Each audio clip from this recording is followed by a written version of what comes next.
और इस सबको, इस विरोध प्रदर्शन को हिंदू धर्म के मानने वाले लोगों के खिलाफ दर्शाने की और दिखाने की कोशिश हो रही है। आप ये देखिए कि किस तरह से ट्विस्ट देकर इसको, किस तरह से इसको षड्यंत्र बनाकर बताने की कोशिश हो रही है कि पश्चिम बंगाल में, मैंने आपको बताया था कि हर तीसरा व्यक्ति वहां मुसलमान है, 1/3 आबादी मुसलमानों की है, लेकिन फिर भी 2/3 आबादी गैर मुस्लिम या हिंदुओं की है। लेकिन उसके बावजूद भी 2/3 लोगों को यहाँ बताया जा रहा है कि वो निशाने पर हैं, ये उनके खिलाफ है। मैंने पिछले कई मिनटों में आपको बताया कि किस तरह से मैं इसके बिल्कुल खिलाफ हूँ, आलोचना और निंदा करती हूँ। बंगाल बीजेपी का राजनीतिक प्रोजेक्ट बहुत बड़ा प्रोजेक्ट है, गोदी मीडिया और आईटी सेल का भी। इसलिए वहां की हर घटना के कवरेज का स्केल कुछ और हो जाता है। ऐसा माहौल बना दिया जाएगा कि आप चारों तरफ बंगाल बंगाल ही सुनेंगे।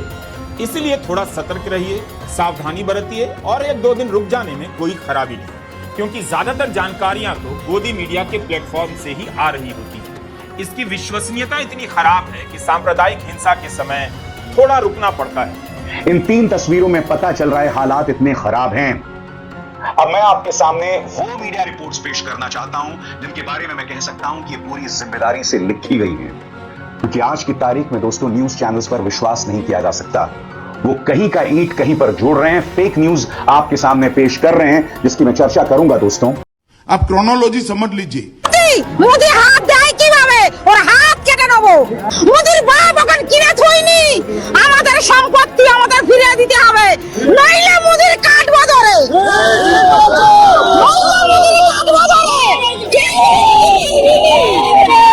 ये क्या बोले मैं समझा नहीं। बीजेपी का अगर तुम लोग मदद करोगे कोई, तो अल्लाह का कसम आप लोगों को कोई माफी नहीं करेगा। हम तो माफी नहीं करेंगे। ये लड़ाई में हम लड़ाई करेंगे। जो काफिर है, जो कापुरुष है, वो डरते हैं, वो मरते हैं। क्या बोला तूने? जो काफिर है, जो कापुरुष है, वो डरते हैं, वो मरते हैं। जो लड़ते हैं, वो जिंदा रहते हैं। हर कीमत में वापस लेना होगा, वरना हम लोग एक एक मुसलमान का घर का बच्चा बच्चा शहीद होने के लिए तैयार है इंशाअल्लाह ताला। एक एक बच्चा, एक एक औरतें, एक एक बुजुर्ग, एक एक मर्द शहीद होने के तैयार है, सिर्फ मरने के लिए नहीं। इंशाअल्लाह ताला वक्त आएगा तो मारने के लिए भी हम लोग तैयार है। टाइम बॉम्ब है साले, आतंकवादी के पिल्ले हैं। हिंदू हो के पाप किए हैं या रहने नहीं देगा, पास करने नहीं देगा ये देश में, बताइए। छोटा छोटा बच्चा लोग को नहीं छोड़ रहा है। हमको बोल रहा है जे कि तुम्हारा इज्जत हो तो हम तुम्हारा पति को भी भिक्षा देंगे, जान भिक्षा देंगे, ऐसा बोल रहे हैं इनको। हिंदू के लिए सेफ नहीं है। अभी ये मिनी पाकिस्तान बन चुका है, ये मिनी पाकिस्तान बना दिया गया है।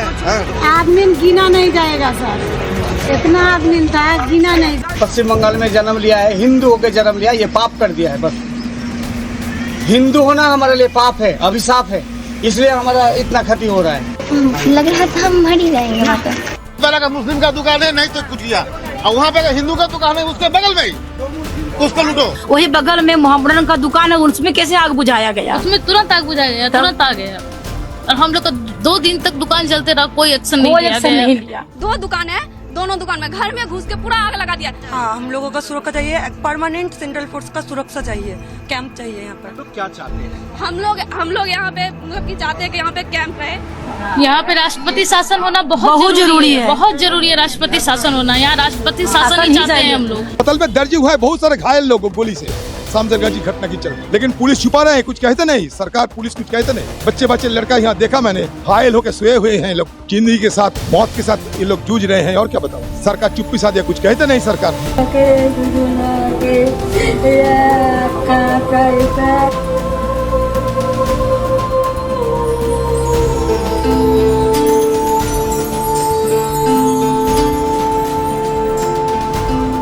सोचिए कि अगर मारे गए ये दोनों लोग किसी और धर्म से होते तो क्या होता। वही नेता जो आज मुस्लिम भीड़ के द्वारा हुई मॉब लिंचिंग की हत्या नहीं मान रहे हैं, वही लोग अलग अलग मंचों से पुलिस पर सवाल उठा रहे होते, सरकार पर अल्पसंख्यक विरोधी होने का आरोप लगा रहे होते। लेकिन आज मॉब लिंचिंग कोई नहीं किया। मुस्लिम भीड़ का शिकार बने गोविंद और चंदन खाने पीने की दुकान चलाते थे। उनकी तस्वीर देख, उन्हें नहीं मालूम था कि जो भीड़ वक्फ कानून के विरोध में नारेबाजी कर रही है, उसका असली जो मकसद है वो गैर मुस्लिमों का विरोध था। कि एक्शन का रिएक्शन होता है। मुर्शिदाबाद के अंदर भी एक रिएक्शन है। और इसके लिए भारतीय जनता पार्टी जिम्मेदार है। हराम के पिल्ले तू है कौन? हम कुरान सीने में रखते हैं और हाथ में रखते हैं संविधान। मुसलमान कुरान सीने में और हाथ में संविधान लेके चलता है, ठीक है?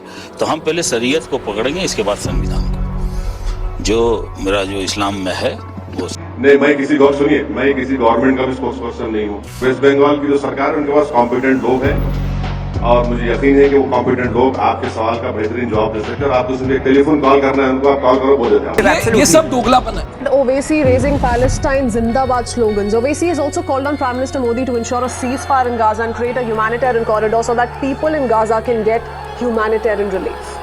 सॉलिडारिटी एक्सप्रेस करते हैं पैलेस्टाइन के लोगों से और जो हॉस्पिटल्स, चर्चेज, स्कूल्स, मस्जिदों पर जो बमबारी की गई हम उसे कंडेम करते हैं। इसके खून में इसकी कौम सनी हुई है। इसकी वफादारी सिर्फ इसके खून के प्रति। यही तो इस देश की खूबसूरती है, सेकुलरिज्म है और जरूरी भी है। कोई बात नहीं, हम तो ये है। क्या बात कर रहे हैं? मैं फिर कहूंगी, मैं अभी जो मुद्दा मेरा है महंगाई महामारी का रूप ले रही हूँ, मैं कह रही हूँ अभी उस तक रही है। मैं बिल्कुल 23 तारीख को 22 और 23 को बंगाल के दौरे पर हूँ, कलकत्ता में मिलूंगी। नहीं इसलिए अच्छा बंगाल से क्या लेना देना? हम ममता जी के साथ खत्म बात। वहाँ जो कुछ कम्युनल टेंशन हो रही है वो सब बीजेपी करा रही है। নমস্কার, আমি কৃষ্ণনগরের এমপি মহুয়া মৈত্র বলছি।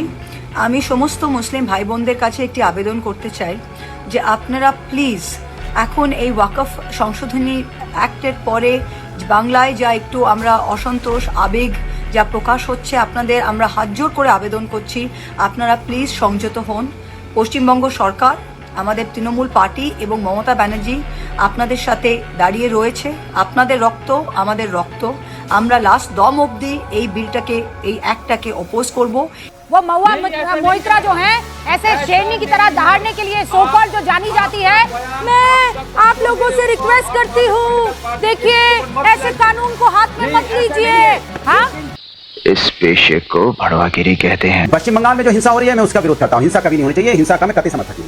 लेकिन उत्तर प्रदेश में बात क्यों नहीं होगी? नंगी तलवारें लहराई जाएंगी। 80-90 हजार वाक्य उसके एक दलित के डिस्ट्रिक्ट में जाके ये तो कह लो दरवाजे पे समझ लो, एक तरह से आगरा में तलवारें लहराई जाएंगी। यही बात मैं उत्तर प्रदेश में भी कह सकती हूँ कि करनी सेना के जो लोग थे वो जज्बाती युवा ही तो थे जिनके हाथों में हथियार था, तलवारें थी और वो लहरा रहे थे आगरा में। तो उनके लिए आपने जरूर ये सेम जो आज आपने उनकी चिंता की है, तो उनकी चिंता भी की होगी सेम, मुझे लग रहा है। तो कितने पलायन कर गए वहाँ से मुसलमान मैडम? नहीं, आप चाहती हैं कि पलायन कर जाए क्या? कौन पलायन कर गया मैडम वहाँ से? नहीं, हिंसा होगी मुझे ये बता दीजिए। नहीं, हिंसा होना जरूरी है कि तलवारें लहरा के डराना? क्या मजाक कर रही हैं आप? क्या मजाक कर रही हैं? कौन सी चीज की तुलना कर रही हैं? नहीं, वहाँ पूरा परिवार नाव पकड़ पकड़ के भाग रहा है और आप तुलना कर रही है आगरा से? लाशें पड़ी हुई है वहाँ मुर्शिदाबाद में, तुलना कर रही है आप आगरा से? हाँ, बाप बेटे को मार दिया गया, गले में तुलसी की माला पहनी हुई थी उसको अलग किया गया, उसको मार दिया गया, तड़प तड़प कर छोड़ दिया गया मरने के लिए। आप इसकी तुलना कर रही है आगरा से?